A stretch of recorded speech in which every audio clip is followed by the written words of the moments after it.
बहन योगीनाथ जी अभिवादन कर रहे हैं जोरदार तालियों से। बस तालियों की गड़गड़ाहट में सारे हमारे नेता लेट हो गए। तो रामविलास शर्मा जी भी है, ओम प्रकाश जी भी है, सारे साथियों में अभिवादन स्वीकार कर जोरदार तालियों से। मैं गिनती भी कम हो जाएगा, तालियों में बार बार कहता हूँ जोरदार तालियों से अभिवादन स्वीकार करें।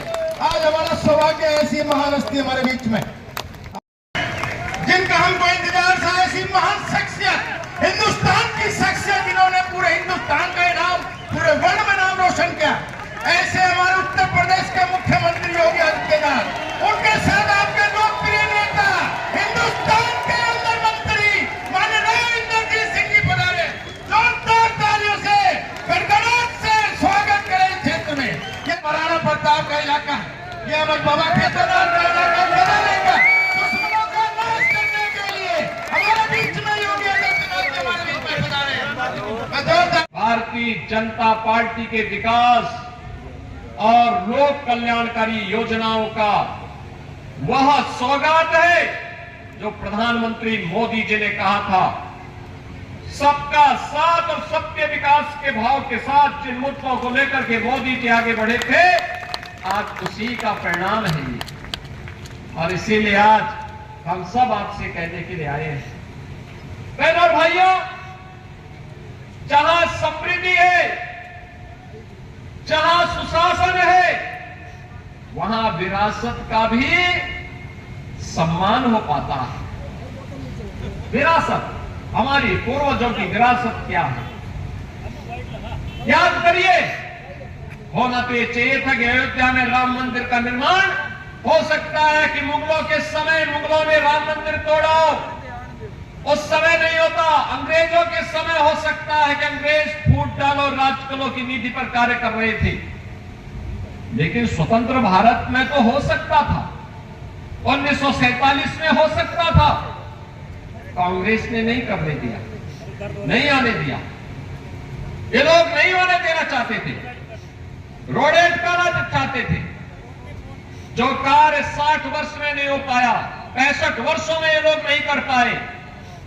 2014 में मोदी जी प्रधानमंत्री बने, 2017 में मुझे उत्तर प्रदेश का मुख्यमंत्री बनने का अवसर प्राप्त हुआ, और 19 में मात्र 2 वर्ष में डबल इंजन सरकार ने 500 वर्षों की समस्या को सदैव के लिए समाप्त कर दिया। अयोध्या में राम मंदिर का निर्माण पूरी भव्यता के साथ आगे बढ़ रहा है।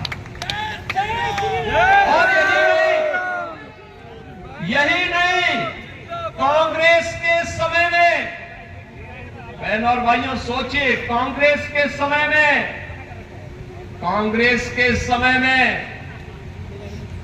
महर्षि वाल्मीकि के नाम पर किसी एयरपोर्ट का नाम नहीं हुआ, लेकिन अयोध्या का इंटरनेशनल एयरपोर्ट का नामकरण इस डबल इंजन की सरकार ने महर्षि वाल्मीकि के नाम पर किया है। बहनों और भाइयों, एक कांग्रेस अफवाह पैदा करना चाहती है। इन्हें लोग कहते हैं इतिहास ही गड़बड़ है, वे अच्छा काम कर ही नहीं सकते।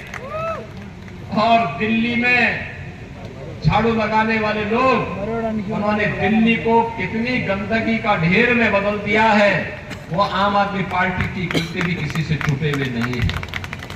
बहनों और भाइयों, केवल आपसे ये कहने के लिए आया हूं, भाजपा को फिर से सरकार बनाने के लिए आवश्यक है एक एक प्रत्याशी भाजपा का चुनाव जीत करके जाए, एक एक प्रत्याशी चुनाव जीत करके जाए। भारतीय जनता पार्टी का मतलब है विकास की गारंटी। भारतीय जनता पार्टी का चुनाव जीतने का मतलब सुरक्षा की गारंटी।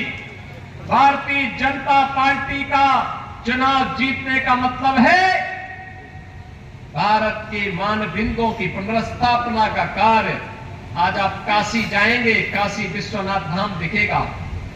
अयोध्या जाएंगे, अयोध्या धाम दुनिया की सुंदरतम नगरी के रूप में स्थापित होता हुआ दिखाई दे रहा है। आज आप मथुरा वृंदावन में जाएंगे, मथुरा वृंदावन का विकास भी उसी तर्ज पर आगे बढ़ाने का कार्य हो रहा है, क्योंकि हमारे कृष्ण कन्हैया कहां रुकने वाले हैं। और इसीलिए तो अब मथुरा की बारी आने वाली है।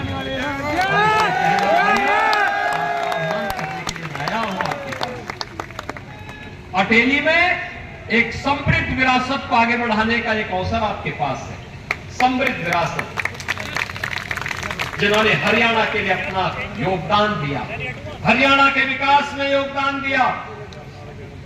केंद्रीय मंत्री के रूप में भी राव इंद्रजीत सिंह जी के द्वारा जो प्रयास प्रारंभ किए गए हैं, आज गुड़गांव उत्तर भारत का एक बेहतरीन औद्योगिक नगर के रूप में विकसित हुआ है, आईटी सिटी के रूप में विकसित हुआ है। लाखों नौजवानों को वहां नौकरी और रोजगार मिल रहा है।